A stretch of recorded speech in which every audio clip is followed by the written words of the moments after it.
up your engine! People are always looking for a good work truck used. Here's a 2010 F-150 Platinum Edition 4-wheel drive. Maybe you were put off by the $50,000 price when it was brand new. A customer here, he bought it for $16,000. That was 1 year ago. It's still running fine. He admitted to me that he's only used the 4-wheel drive once on it, but I mean, if he needs to. One big advantage of 4-wheel drive when you're talking about used vehicles. Sure, the new ones cost a lot more 4-wheel drive. The resale value of the used 4-wheel drives is much higher. So even though you'll pay a little bit more, he still saved a ton. 16 versus $50,000. If he gets tired of it and he wants to sell it on, this thing will be so easy to sell, especially here in Tennessee. Guys in the Army are just dying to get their hands on a 4-wheel drive version. So even if you don't want a 4-wheel drive, it can be your advantage if you're planning on having it a while and then sell it on. You can get the 2-wheel drive versions a lot cheaper, but you're going to get a lot less for them when you sell it on. And they do come in handy if you live where it snows or you go hunting, you go out in the mud, you're not going to get stuck. Now, he's only spent about $2,000 in repairs since he bought it. The main one was the brakes kept wearing out. Now, he tried drilled and slotted rotors, and then he said they wear out even faster. That's why I advise people, don't do it, especially on a truck. That is a racing design. It's for multiple stopping and starting, racing around the track, hitting the brakes, letting go of the brakes at high speeds, so the brakes don't overheat. Now, you're generally not driving a truck like that. You hit the brakes once to stop it, and you're stopped. So they actually stop better without drilled and slotted because there's a bigger surface area. It's for continuous application and then acceleration. So don't waste your money on that on just about any vehicle unless you're racing it. And as strange as it sounds, from my experience, the best brake pads you can get for these things are Akebono, a Japanese company. Yeah, but they make ceramic pads. They cost a little bit more, but they're excellent pads. They can take the heat dissipation because they're ceramic. They don't eat up the rotors as bad, and they can last a really long time. So surprisingly enough, if you put Japanese pads on your Ford truck, you'll find they'll probably last longer, and the rotors will last longer too. And as we look under the hood, sure, it's dirty, but who cares? He had to change the VVT sensors on the engine,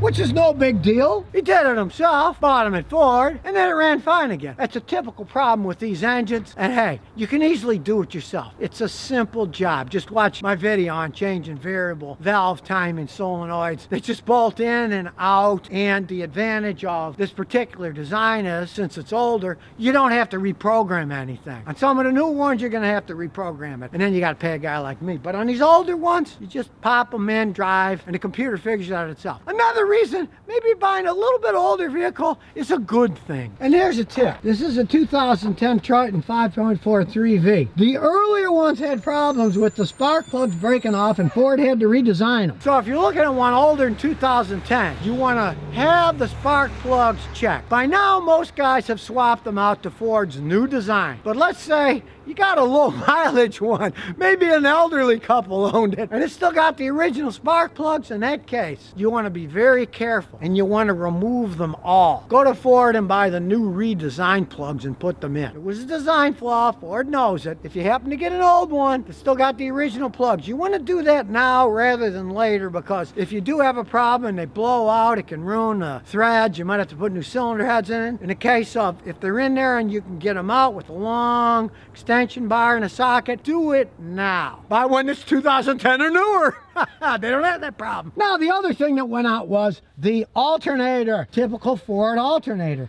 It lasted about 100,000 miles. You expect that in a Ford. He does his own stuff. So he went to AutoZone. It was about $100 and came with a lifetime warranty. He'll never have to buy another one. And there's AutoZones everywhere. You're not paying me to say this, that's just the truth, you know? I got stuff in them, and if you break down in California, you just give them your phone number, and then they'll look it up, and you get another alternator free. So, hey, worry-free there. Now, there is an error on the oil cap. You can see it says 5W20. Even Ford admits you 5W30 because it lubricates better. Now, in some of the modern cars, that's sacrilegious. You can't, because they need a super lightweight oil to lubricate everything. but this is a classic V8. You really want to use a 5W30 in this. Now, you might think this owner's a bit of a fanatic. He bought it used, and he did notice when he took the valve covers off, there was some varnish in, meaning that the previous owner didn't change the oil enough. So what does he do? He changes the oil a lot. He changes the oil every 2,000 or 3,000 miles. He has a very good philosophy on this. He knows the guy abused it, didn't change the oil enough because of the varnish. You may not realize it, but the bottom of your engine, where the pistons bolt with a connecting rod to the crankshaft, there's bearings. They're thin metal, and that's what it rides on. If you have an abused vehicle, those bearings could be worn a little. And it's insidious, because you won't hear anything until it's too late and the rods start knocking.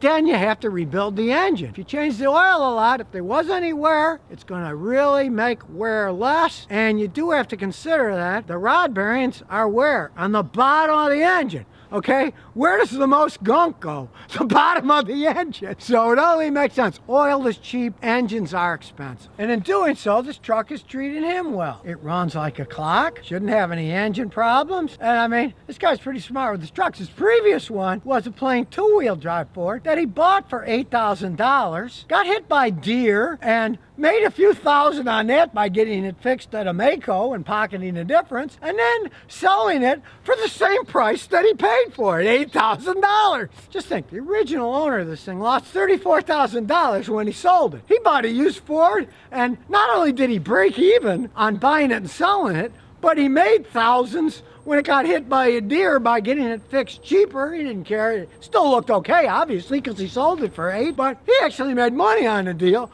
where the guy who bought this lost $36,000. Big reason why you might think about a used truck next time. The other advantage of used this, got the chrome tow hooks. The interior's got the immaculate leather. Now, it is 11 years old, so you know the driver's seat's gonna have holes in it. That's just Ford leather, but got tons of space inside. True room for 3 people in the back. Heat and air conditioning too. For a lot less money, you get all this luxury. You save a ton over even a stripped down new one, which doesn't have anything that you want. There's nothing wrong with getting a used F-150 truck. They still have a lot of stuff you can do yourself, like this owner has. And even if you don't find a mechanic like me, there's so many guys that know how to work on Fords.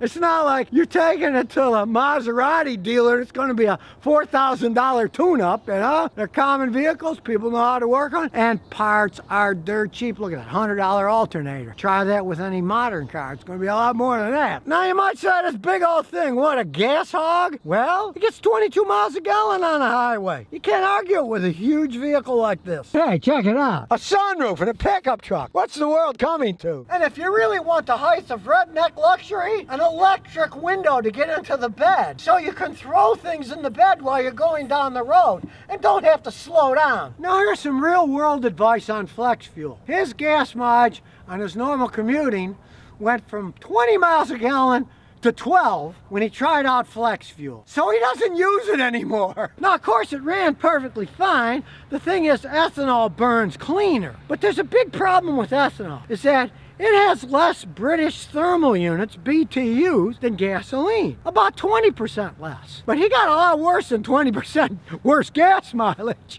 because it gets really complicated. Now, the speeding freaks love it because you get more horsepower. It just puts out more zing the way that it burns faster and cleaner. But he didn't feel like going from 20 to 12 miles a gallon average gas mileage, so that was the end of that. The fuel's only a little bit cheaper. It does burn cleaner, yes. If you're going to get that worse gas mileage, it doesn't really make any sense. Except to the farmers who are growing the corn, so sorry there, farmers, but I'm not a fan of E85 either. So if you're looking for a good used truck, especially a 4x4, hey, if you can find an F-150 like this, get a good used one, you can really save a lot of money and still have a nice looking truck. Styles haven't changed all that much. They're pickup trucks. They got boxes in the back, you know. They can do all they want on the front ends. They're still pickup trucks. They stay in style. This one still rides in style. Why spend 60 to 80 grand today on a new one? Let somebody else take all that loss and get a one there's a lot of life left in it. So if you never want to miss another one of my new car repair videos, remember to ring that bell.